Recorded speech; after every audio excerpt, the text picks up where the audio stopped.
amigo, nasa medical observation daw ngayon si BBM. Anong gusto niyong sabihin sa kanya? Yun. Kumakalat talaga ang mga ganitong video na nasa ospital daw si Pangulong Bongbong Marcos. Bakit? Dahil ikinakalat nila na may stage 4 cancer. May nabasa ako galing sa isang pare. Pare mismo ang nag-post na sabi niya, sana na ang sakit, ang karamdaman na ito ay makapagpabago daw kay BBM. Naniniwala talaga si Father kaugnay dito. At hindi lang yan, etong si Guanzon, nag-post. Ito post ni Guanzon na nangangamoy na daw ang St. Peter bago ma-impeach si Inday Sara. Kunting stress at droga pa. St. Luke to St. Peter ka talaga. Kaya may post siya na abangan natin sa araw ng kagitingan daw kung lalabas ba si Pangulong Bongbong Marcos. Lumabas. Nang lumabas, abay, iba na naman. AI daw umano. Parehong-pareho mga Lodi, no? O anong masasabi niyo mga loyalistang tanso? O eto ang pinakamalupit yan mga Lodi. Yung bisita ni PBB. Thank you. Please be seated. Pati ba naman yung pag-thank you mga idol? Pareho-pareho. Yan, kumakalat talaga na yung nakaraang araw ng kagitingan ay AI. At may converted pastor na nagsabi, bakit ang mainstream media daw ay sumang-ayon? Nako, ang dami talagang naniniwala kahit sa kasinungalingan. Pero bilang isang media, bilang isang journalist, sinusuri ko talaga yung dalawang video. At may totoo namang napaulat na nadala sa ospital. No? At ang nadala sa ospital ay si Kitty Duterte pala.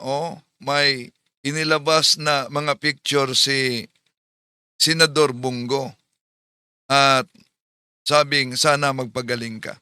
Tatalakayin natin ito na bahagi sa itong sinabing AI daw. Tingnan natin kung AI ba talaga ang video noong Abril 9. Samahan niyo.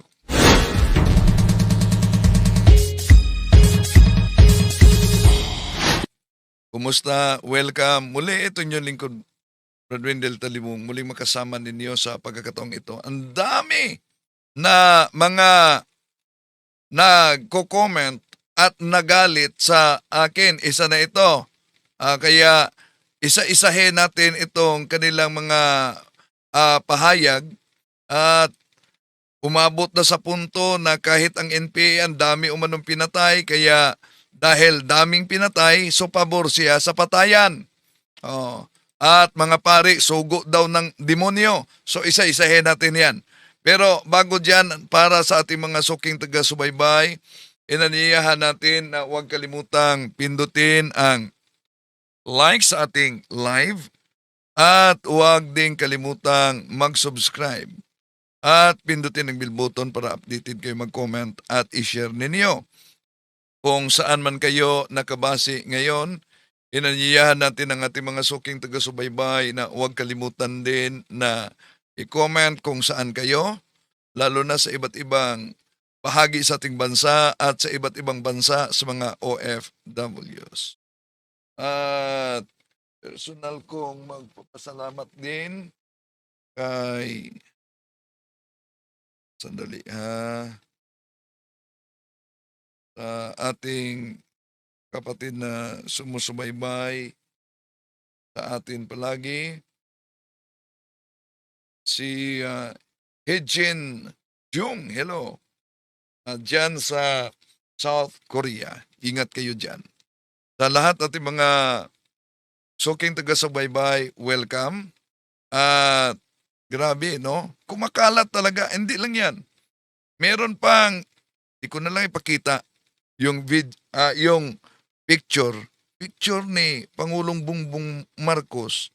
Nandun si Father Flavi at si Senador Risa Hontiveros na para bang tinakita nilang pumanaw na. Hoy, grabe naman yan. So, isang uring sumpa yan. No? Ang simbahan natin, pinapanalangin ang lahat ng mga namuno na sana magabayan sila. Pero grabe talaga ang awayan, di ba? At eto, balikan natin na yung sinabing nagkasakit daw si PBBM, kumakalat yan at sinabi nilang no, from St. Luke patungo na umanong St. Peter. Parang nagmamadali yata kayong may ibang uupo na. Oh. Pero abangan muna kung ano ang resulta sa Abril 14. At pinagdududahan itong video sa kahit na converted pastor, yung pastor noon na naging Katoliko nag-post na AI daw. Sige, susuriin natin. Dahil daming mga nag-content na mga vloggers din na kaduda-duda daw ang video. Tulad dito, Parehong-pareho mga Lodi, no? O anong masasabi niyo mga loyalistang tanso?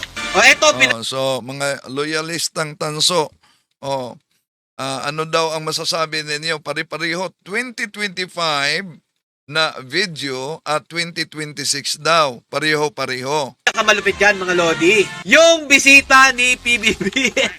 Thank you. 2025, 2026, pareho na daw ang bisita. Please be seated. Pati ba naman yung pag-thank you mga idol? Pati na ang pag-thank you, pare-pareho daw, umano. Pareho. Baka hindi po kasi kayo naniniwala mga Lodi na itong video na ito ay pinagkumpara 2025 at saka 2026. Pinagkumpara niya ang 2025, 2022. Ano sa palagay ninyo? Totoo bro, Endel.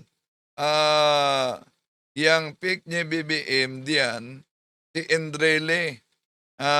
Sila yung nagpalabas ng pick diyan si Endrele. Sige, tingnan natin ngayon, ha?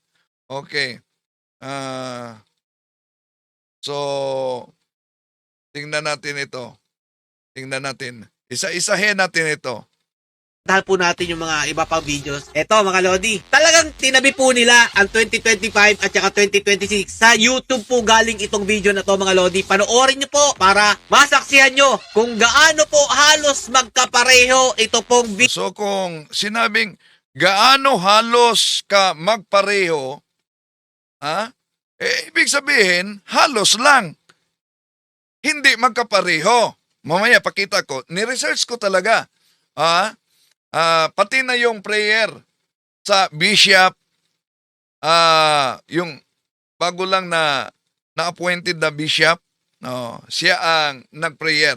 Pakita natin mamaya. Video noong 2025 at saka ng 2026. Panoorin yung mabuti, mga tansong loyalista ha, at kamustahin nyo na ang kalagayan ni PBBM. Ito, naniniwala talaga sila na nasa ospital si PBBM. Kaya itong video, lalo na noong Pizza 9 ng Abril, may nagdududang AI daw at pari-pariho sa 2025 na video, inedit lang. Ano na mga loyalista tanso? Pagtanggol nyo pa. Eto pa mga Lodi ang malupit. TV Patrol lang nagsabi nito mga Lodi ha. Ayan o. Wow! Ayos din eh no? Parang nanonood ng pay-per-view. Anak ng tinapay naman oo. So, kung sundan ninyo itong vlogger na ito, makita ninyo na may pinakita siya na video, pero di naman niya kinukumpara yung 2025 at 2026 na ipapakita natin. Bakit nakaganyan lang, naka big screen lang ang mga manonood? O, di ba? May nag-comment po kay Eloy Bugris, wala daw po, taga-roon daw po sila pero ang tahimik ng lugar na iyon at wala daw pong event. Totoo Okay. ba yun? Yung sinabi niya na walang event doon sa Bataan, o sa, asan ba yon? Walang event daw. Totoo ba yon?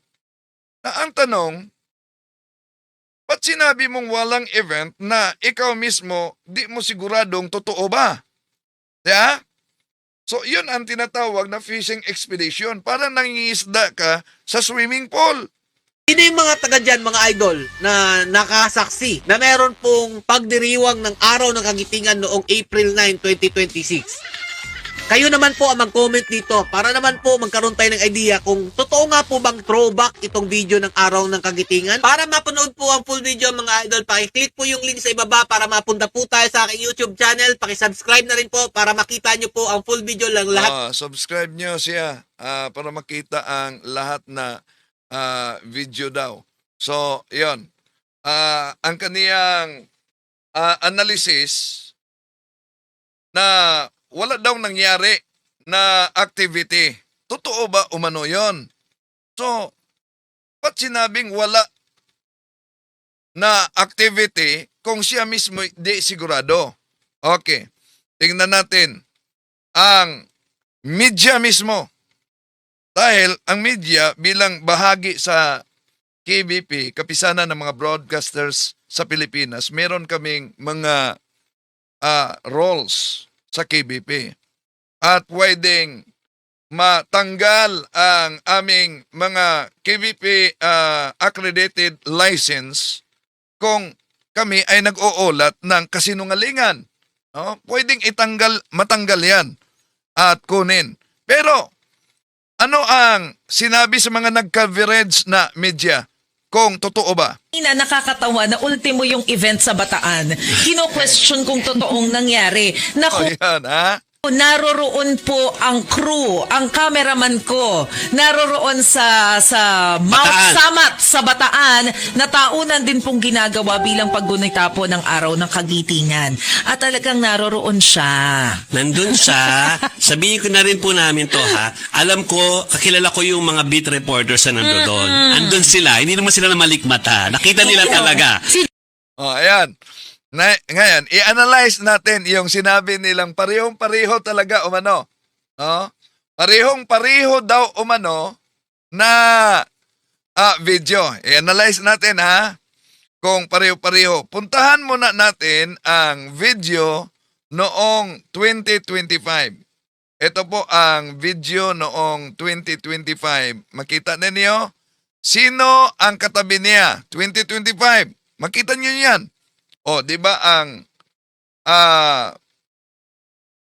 PNP chief, ang Armed Forces chief mismo, si Brownell. O, nakita niyo? Yan. Dito, balikan natin. O, dito, hindi nakasalamin 2025 at ang Armed Forces of the Philippines chief ang kaniyang kasama. So, nakita ninyo yan. No? 2025, makita ninyo yan sa video. Puntahan natin ang 2026. O, ito. Noong Pizza 9 ito nangyari, 2026. O, nakita nyo ba? So, sino ang kasama niya? Diba? Hindi na si Browner mismo ang kasama niya. Ang nakita ninyo dito, nakasalamin na si Pangulong Bongbong Marcos. Napansin ninyo? Balik natin ha. Iba yung kasama niya. Kumpara doon sa 2025. Balikan natin ang 2025. ito, 2025. Si Browner. Sa 2026, noong, In the name of the Father, and of the sandali, Son, and sandali. of the Holy Spirit. balikan Amen. muna natin. Okay, ito. Iba. Di ba? Nakasalamin siya. Okay. Puntahan natin ang prayer. Yung prayer 2025. Ang obispo ang nanguna, pero sa 2025, makita natin kasama ang Apostolic Nuncio. Ang Apostolic Nuncio. Pero 2026, di natin nakita sa video ang Apostolic Nuncio. Ito. As we now begin the program on the 83rd commemoration of the Araw ng Kagitingan, the invocation will be officiated by the Most Reverend Rufino C. Sescon Jr. of the Diocese of Balanga, Bataan. In the name of the Father, and of the Son, and of the Holy Spirit.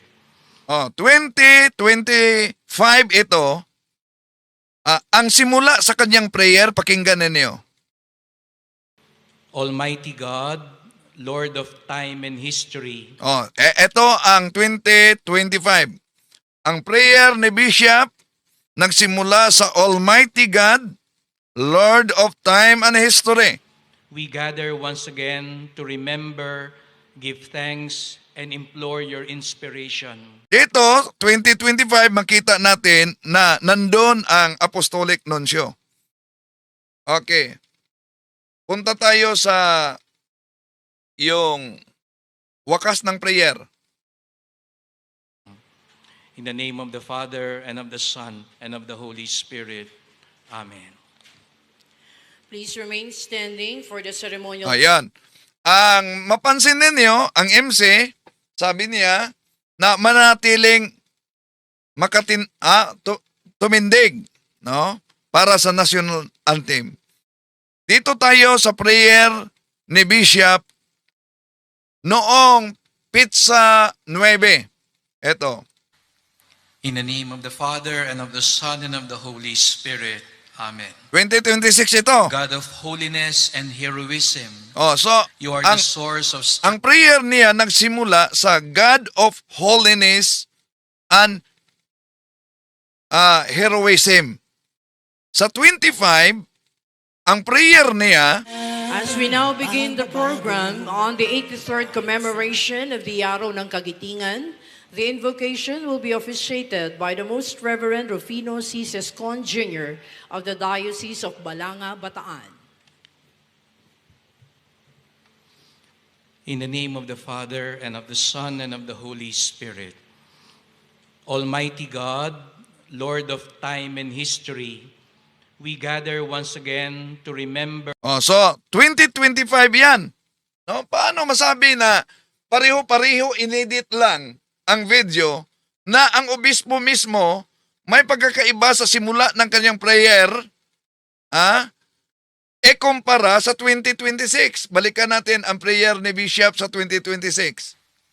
In the name of the Father, and of the Son, and of the Holy Spirit. Amen. God of holiness and heroism, So nagsimula sa God of holiness and heroism.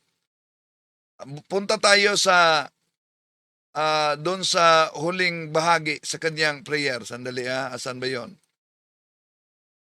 Sa huling bahagi ng kanyang prayer. Makita natin diyan kung ano ang sabi ng MC. our Lord. Amen.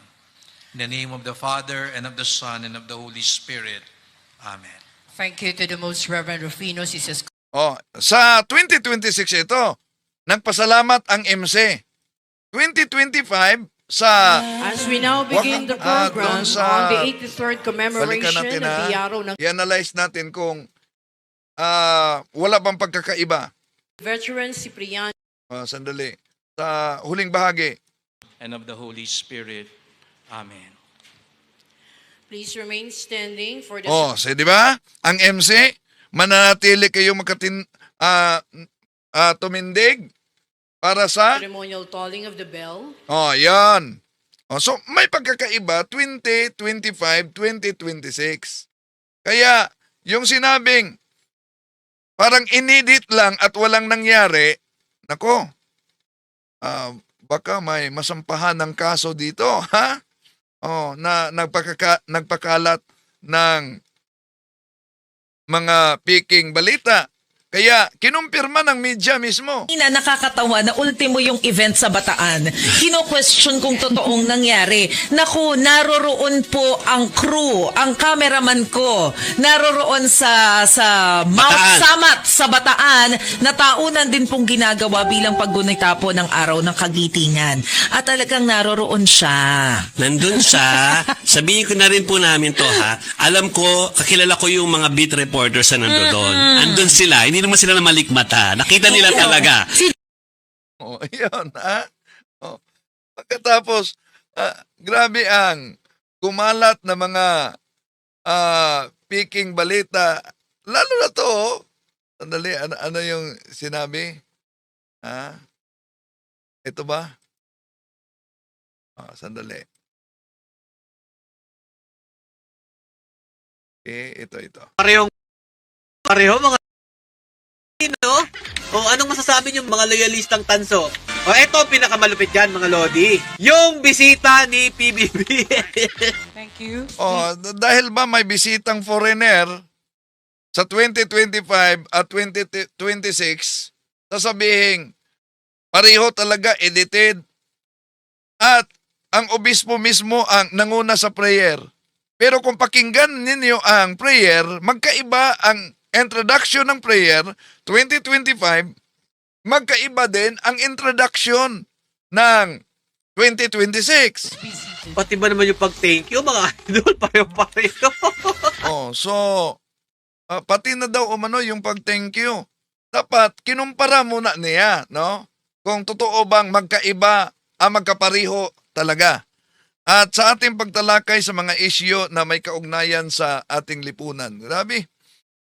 May mga nagkomento dito o na ang komento, bakit daw ako nanahimik kaugnay sa, may bahagi dito kaugnay sa issue sa malita-malitang pera sa korupsyon.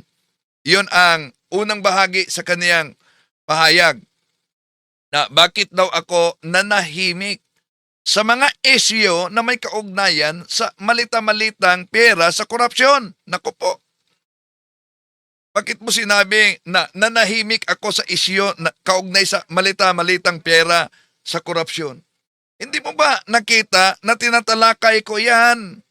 O kaya pinipili mo lang yung hindi mo pansinin dahil hindi tugma sa gusto mong paniwalaan. Ano ba yan? Diba? So kung ang basihan natin mismo ang sinasabi ni Vice President Sara Duterte, anong sabi niya? Pakinggan natin si Vice President Sara Duterte ha. Kung ano ang sabi niya sa malita-malitang pera. Matagal naman matagal naman namin na alam yan dahil matagal naman na yan pinag-uusapan.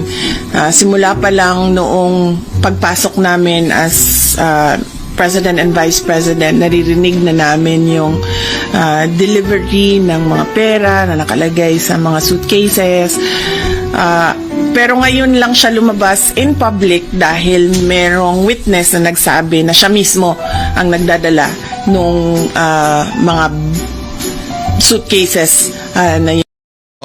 Napansin nyo ba? Galing mismo yan sa bibig ni Vice President Sara Duterte na ano? Ang ganyang ore ng korupsyon kaugnay sa malita-malitang pera, matagal na umano yan umieral.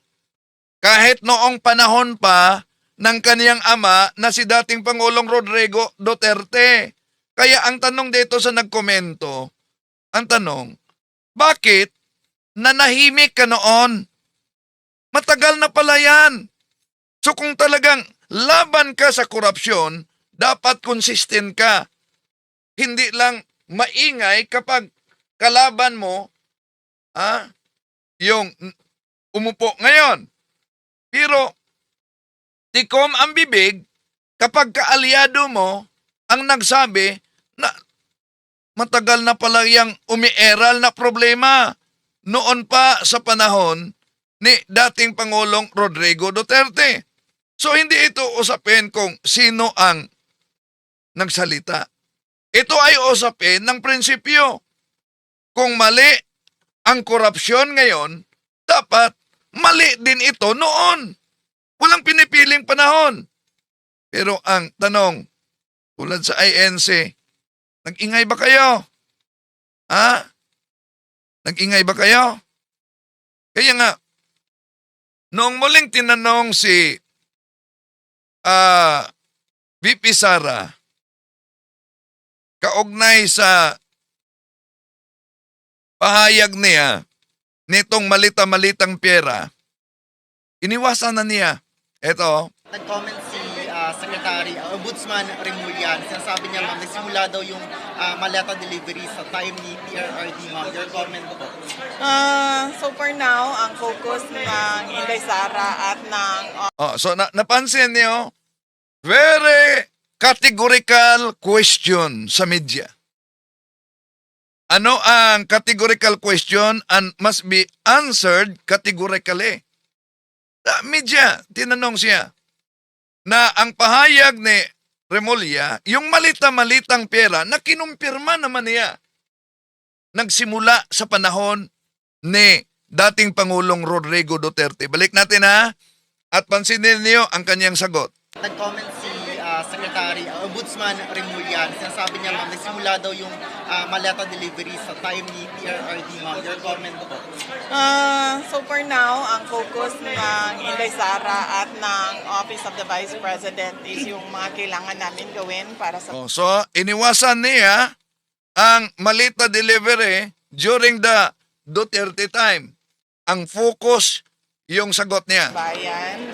Tulad nito, we have an exhibit that showcases the former vice presidents and teaches the children about leadership and anong klaseng leadership ang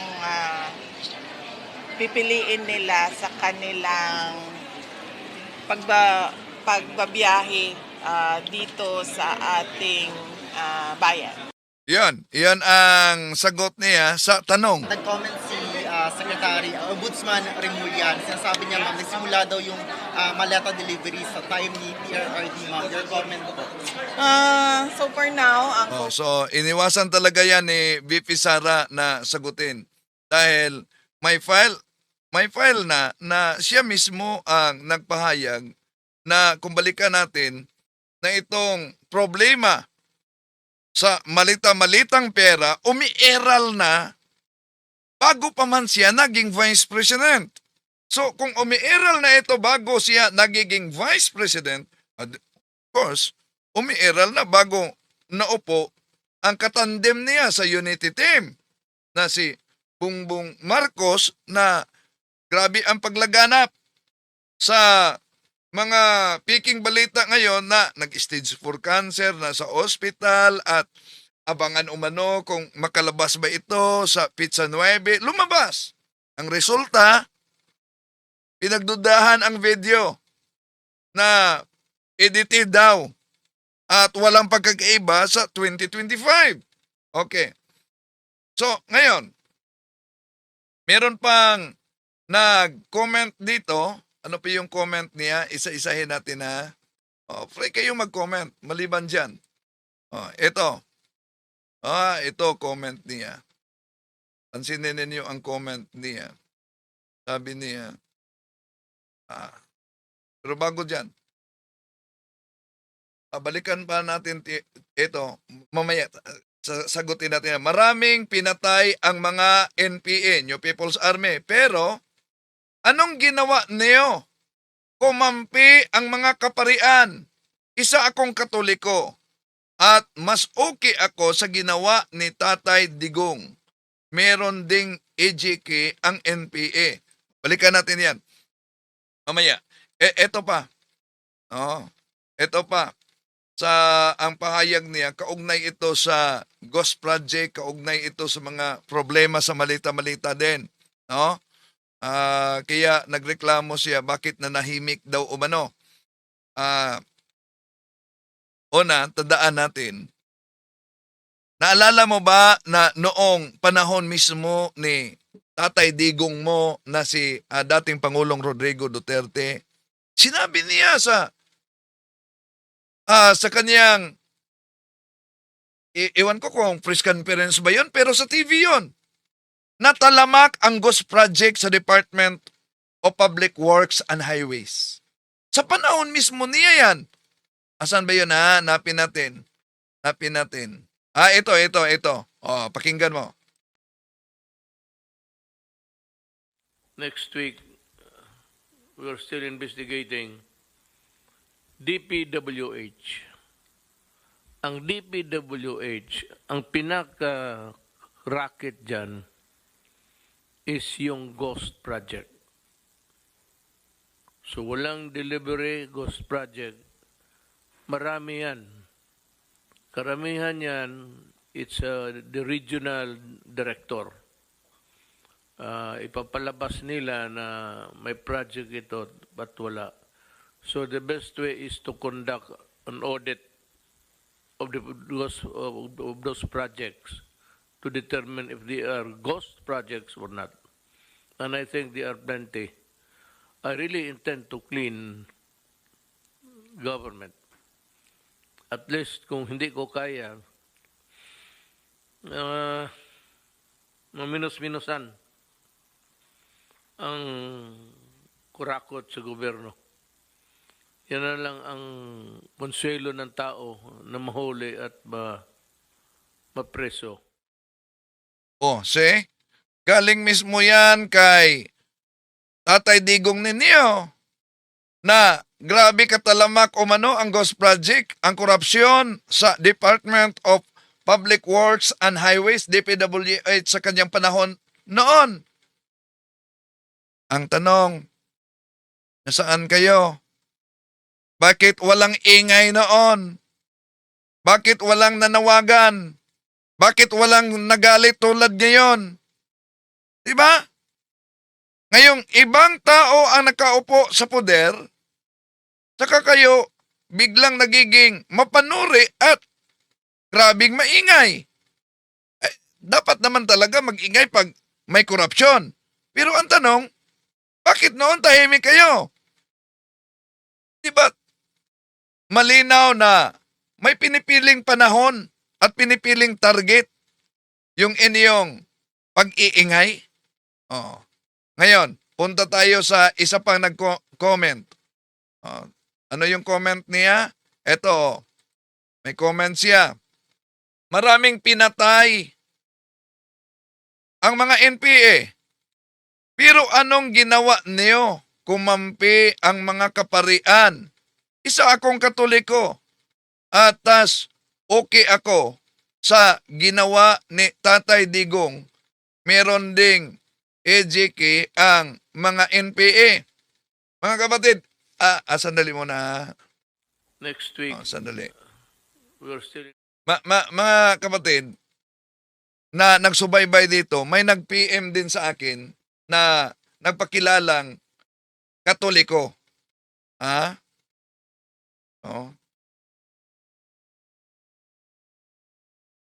Okay. So, sandali. Meron namang isa ditong nagwala dito sa comment section. Nabasa ko.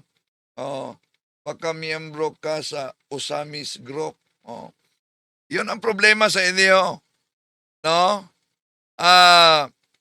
Dahil wala kayong mabigat na argumento, atake personal na. Ito, anong masasabi nyo? Galing mismo sa pahayag, bibig mismo ni Duterte. Ibig ba sabihin, nagsinungaling si Duterte nung sinabi niyang laganap ang korupsyon sa kanyang panahon? Hindi lang yan. Anong sabi ni Duterte? Di niya kaya ang korupsyon. Diba? Maliban sa drugs, na yun ang promise niya, na mawala sa loob ng ilang buwan lamang, pati ng korupsyon. Pero ano ang resulta? Kaugnay sa korupsyon. Sabi ko na hindi ko kaya itong corruption kasi maskin saang if there's a table, if there's a single chair there, meron talaga yan. As the papers go back and forth inward, that is why nawalaan ako ng Oh, ngayon, sa nagkomento ngayon, ito, sino ba ito?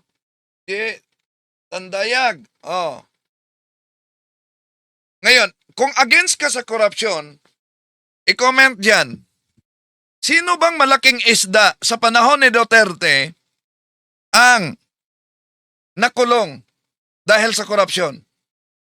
Aber, sige nga, comment ka. Oh, Jay?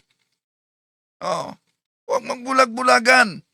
Okay, balikan natin yung komento sa isang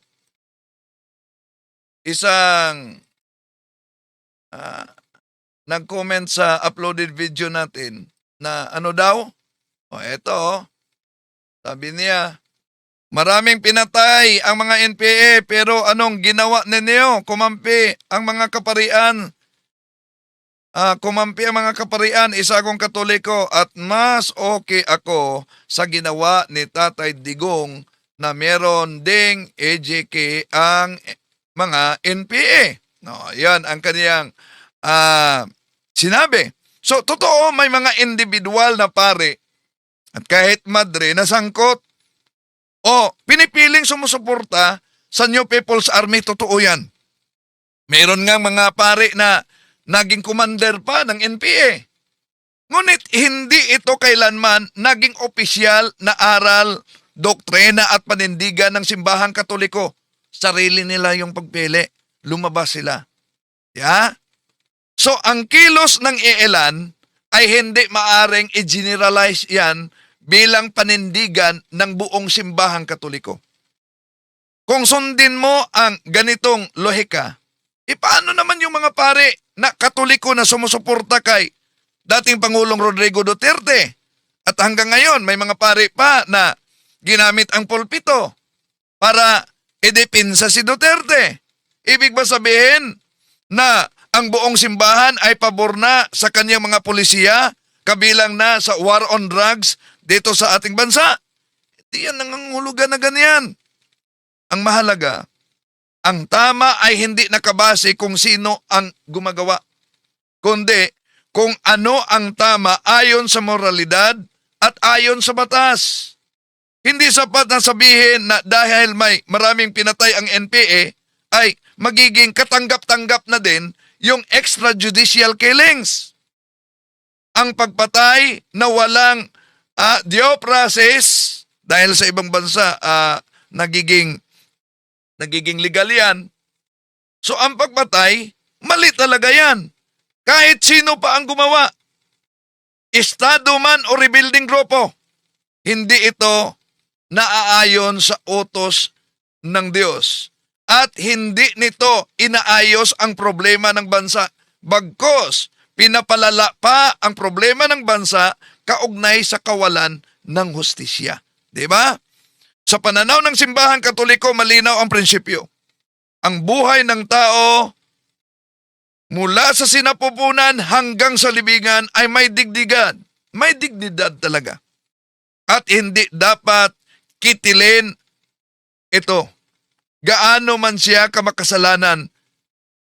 Dahil kahit gaano makasalanan ang tao, may nanatili pa siyang kabutihan. Di ba? At mayroon pa nag-comment dito. Ito, parang sa huling bahagi na lang to. Hindi pa pala. Meron pang iba. Ito pa. Ang komento niya. The voice of the people is the voice of God. Yan ang kanyang pahayag. 90% of the Filipino people loves former President Rodrigo Duterte. Ang ingay niya sa EJK, pero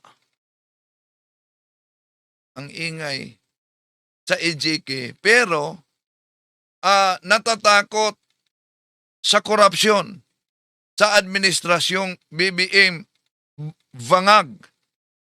Thank you. Okay. Etong paulit-ulit ninyong bangag si BBM. Palagay natin na totoong bangag siya. Tanong, sa panahon sa unity team nila ni Inday Sara, Vice President Sara Duterte, at ni BBM, di nyo ba binoto si BBM?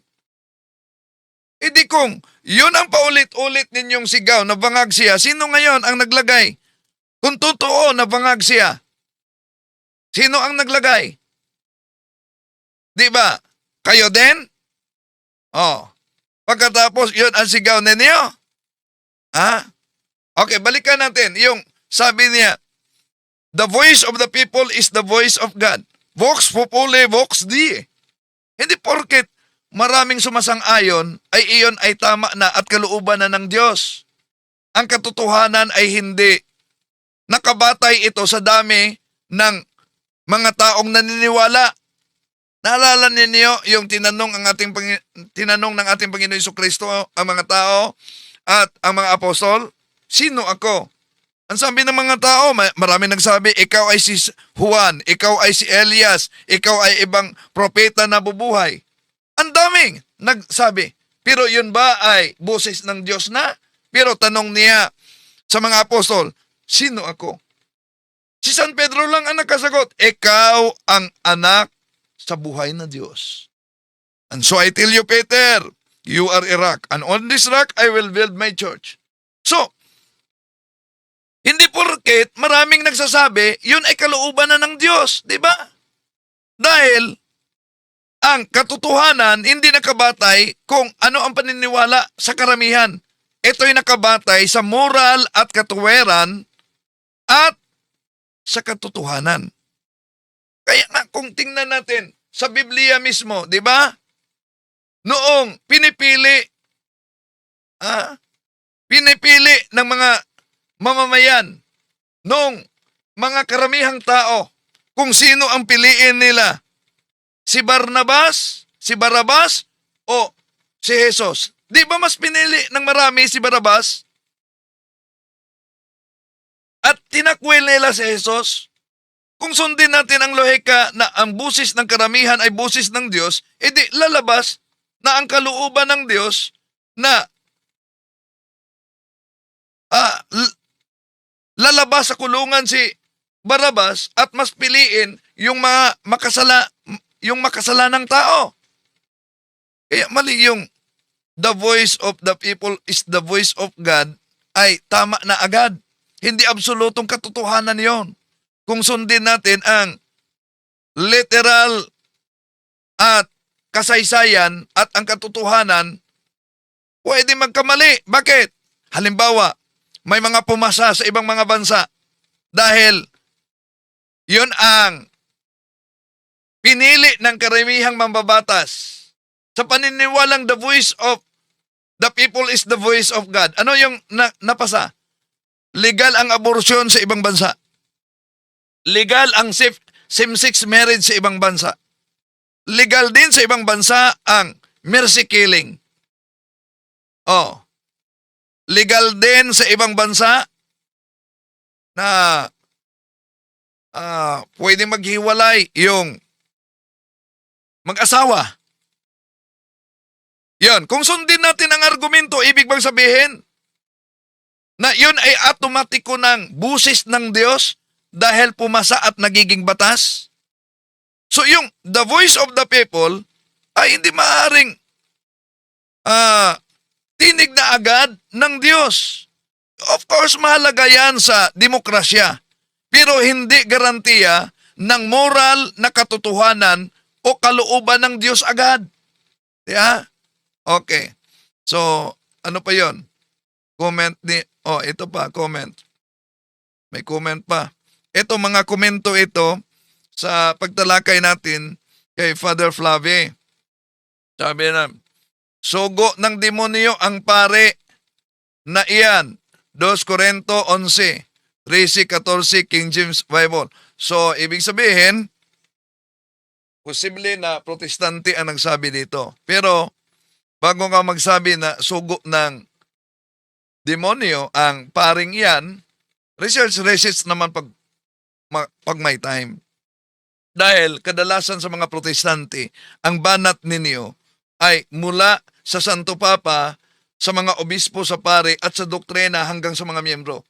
Iniiwasan ninyo na batikusin at aatakihin yung nagtatag sa simbahang Katoliko. Bakit? Dahil mapilitan kayo na i-research sinong founder dito. At kung tingnan natin sa kasaysayan, World History by Gregorio Saidi, Philippine Edition, page 123, the greatest legacy of Spain to the Filipino people is the Catholic Church. This church founded by Jesus Christ. Kasi, kaya mga kapatid, itong pagkalat sa mga fake news, kung tingnan ninyo yung San Mateo 28:11, ang mga nagpakalat diyan hanggang 13, mga kalaban ng ating Panginoon Jesucristo. At kung pabor ka sa fake news, alam niyo, tingnan ninyo ang Juan 8:44. Ang ama ng kasinungalingan ay ang dyablo. Sana hindi kayo magiging anak ng demonyo. 2 Corinto 4:4. Ang demonyo ay Diyos sa buong mundo. Bakit nagiging Diyos siya sa mundo?